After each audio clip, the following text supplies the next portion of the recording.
It seems an imposter has infiltrated pectin and the antioxidants aren't having it. Duke Marmalade, a blood orange wannabe, a large, gelatinous, citrus-colored mound of sentient poo, has somehow been accepted into Pectin High, convinced he is the rarest variety of blood orange, triple fermented, sun-blushed, and ethically squeezed. Duke struts through the halls, oozing with misplaced confidence and a scent described by students as hot compost in a Gucci bottle. The other antioxidants are horrified to find themselves in the midst of such vomit-inducing orange sludge. He's pulp-adjacent at best, mutters one distressed blueberry. He's not fruit, he's a public health risk, says another. There's only one student who could save the day, Thaddeus Shellmere. He's the most boring fruit at Pectin High, but don't tell him that. He considers himself a walking encyclopedia of tropical refinement, even though he mostly spouts wildly inaccurate facts about the noble palm lineage and how coconuts were once used as royal currency in Old Nutshire, which may or may not be a theme park in Florida. He speaks with a dramatic, wandering faux British accent, with occasional French detours, even though no one knows where he's from, or if he's ever even seen a beach. He insists on being addressed by all 14 of his titles, corrects anyone who says nut with a sharp droop, darling, droop, and once petitioned the cafeteria to serve toasted Coir crisps, which turned out to be dryer lint mixed with sea salt and delusion. You see, Thaddeus and Duke go way back. Their parents are good friends, bonded by their mutual addiction to powdered vitamin supplements, colonial cosplay, and screaming at farmers' market staff about fruit integrity. They summer on a yacht named the Pith Whisperer, and both firmly believe their sons are destined for greatness, or at least a TEDx talk. On this day, fruit students bustle through the hallway. Lockers slam, a papaya spills his books, a melon skateboards past a no rolling in the halls sign. Thaddeus, in a pressed navy coat, gold buttons, and a proud ascot, opens his locker with a rehearsed sigh. He pulls out a velvet satchel that definitely doesn't belong in public school. Behind him, a low, wet schlorp noise. Duke Marmalade slinks into frame in a stiff three-piece suit and silk cravat. He's a proud, quivering orange poo with a toothy grin, holding a custom #1 blood orange lunchbox. "Oh, no," Thaddeus cringed. Duke beamed with pride. Shellmere, as I live in ooze. I thought I smelled old palm oil and disappointment. Duke Marmalade, you've matured. Thank you. I call it citrus supremacy meets post-digestive flair. Thaddeus sighed deeply. You still think you're a blood orange? I am a blood orange, the rarest strain, raised under moonlight, aged in imported jars. My internal pH has been declared mysteriously divine by 2 separate wellness influencers. Duke, we went to Fruit Scouts together. You clogged a lake. That pond was poorly engineered. You were kicked out of jam camp for compromising the preserves. And yet here we are, my old friend, both accepted into Pectin High. Clearly the crop council recognizes my viscosity of character. Thaddeus pinches the bridge of his nose. You're literally poo, Duke. Orange. Poo. I don't know how else to... Tell me, Thaddeus, do they still call you the drip? Because you were voted most likely to lecture a smoothie blender. That was one time I was defending pulp ethics. Then let the games begin, my fibrous foe. Duke sauntered away, leaving an unsettling trail behind. Students start slipping. May the janitorial staff have mercy on us all. Duke the Pooh strutted down the hallway like he owned the compost heap, leaving a trail of stench so potent it made a nearby celery stick wilt. Fruit and veggie students ducked behind lockers, pinched their stems, and held their breath as Duke passed, his scent a haunting blend of gym socks, overripe durian, and unwashed ambition. Make way for citrus royalty. He cooed, finger-gunning a horrified banana who immediately slipped on their own panic. Then he saw it. Class president nominations, deadline today. The sign was bold, bright, and tragically unprepared for what was coming. Duke's eyes sparkled with delusion. President? He whispered, placing a hand over his chest. Finally, a role as majestic as my natural aroma. He leaned in closer to the sign, grinning. The people need a leader who understands the common fruit, who isn't afraid to smell a little real.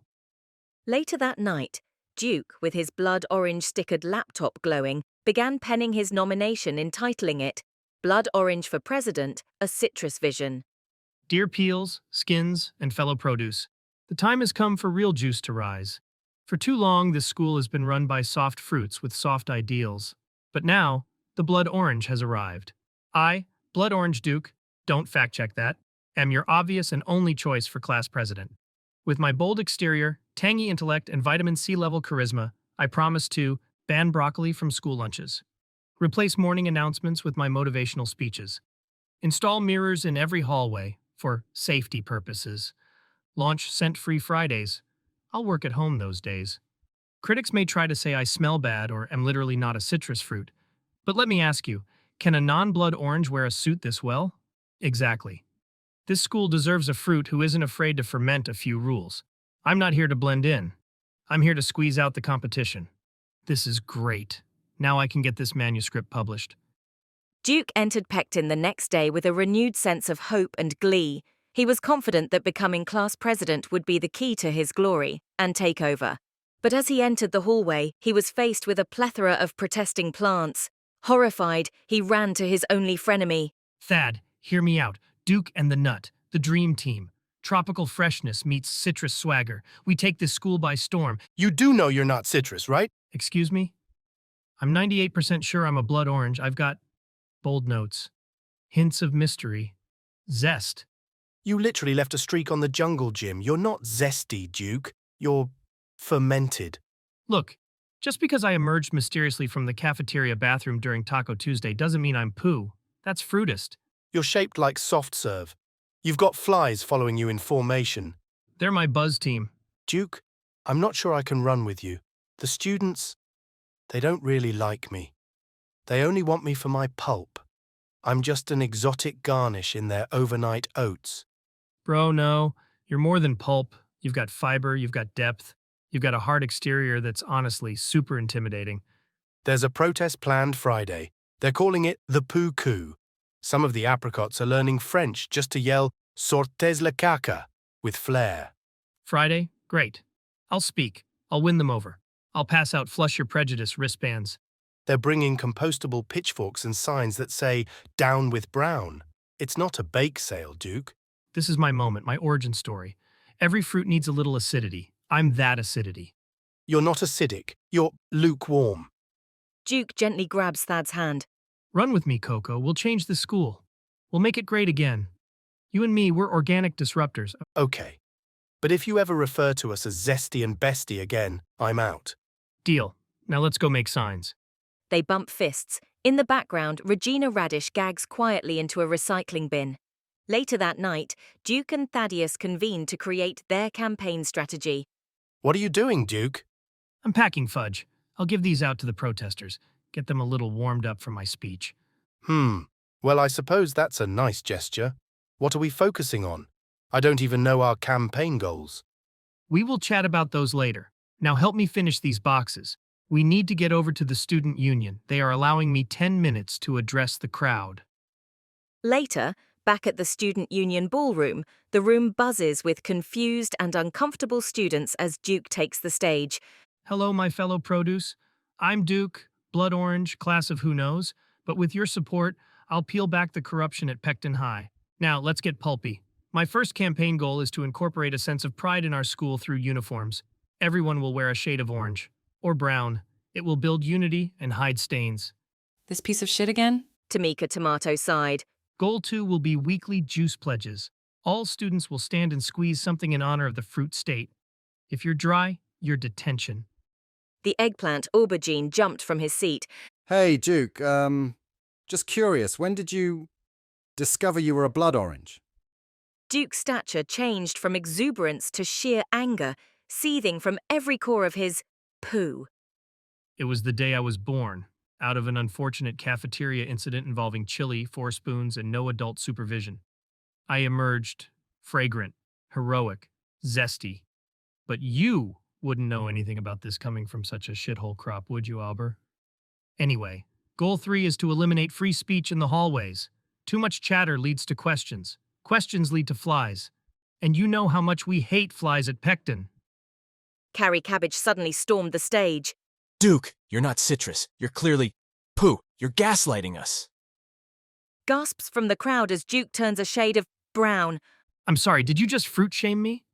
Duke growled through gritted poo. I'm not shaming you. I'm just stating facts. You're brown. You smell like guilt. You stained 6 chairs. Calm down, Coleslaw. They aren't stains. It's fragrance. Now let's continue. I only have 4 minutes left and I want to introduce my new running mate. Thaddeus bolts from his chair into the stage. Duke, maybe it's time to be honest. Maybe you're not a blood orange. Listen, Thad, I was juiced the moment I formed. I'm round, I'm confident, I'm misunderstood. I'm not Pooh, I'm just boldly ripened. Now, let's chant our campaign motto together. Duke the juice, cutting loose. Thaddeus turned several shades of coconut and slid back into his seat. Over by the food table, Tamika Tomato sniffs a fudge bar. These smell funny. She returned the dripping poo fudge back to the box. The next day, Duke found himself in Principal Prickle's office to discuss his campaign. Duke, what exactly are you here to argue again? The principal shuffled his papers, annoyed. Duke pulls out mounds of poo-stained papers from his briefcase. I am here, good sir, to prove that I am not feces, despite how I look, smell, or move, and therefore fully eligible to run for class president. One of your campaign slogans is "Let the poo rise." It's metaphorical.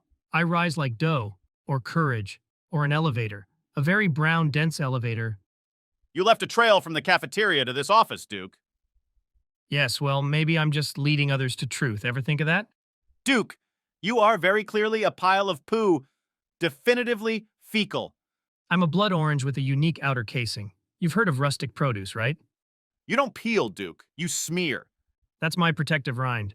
You ever seen a stressed citrus? We sweat. I sweat continuously. That's juicing with passion.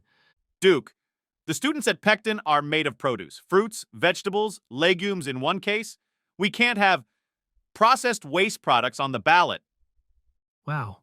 Sounds like fruit-based gatekeeping. Is this about the scent thing again? You've set off the fire alarm, Duke. I'm dynamic. Voters love unpredictability.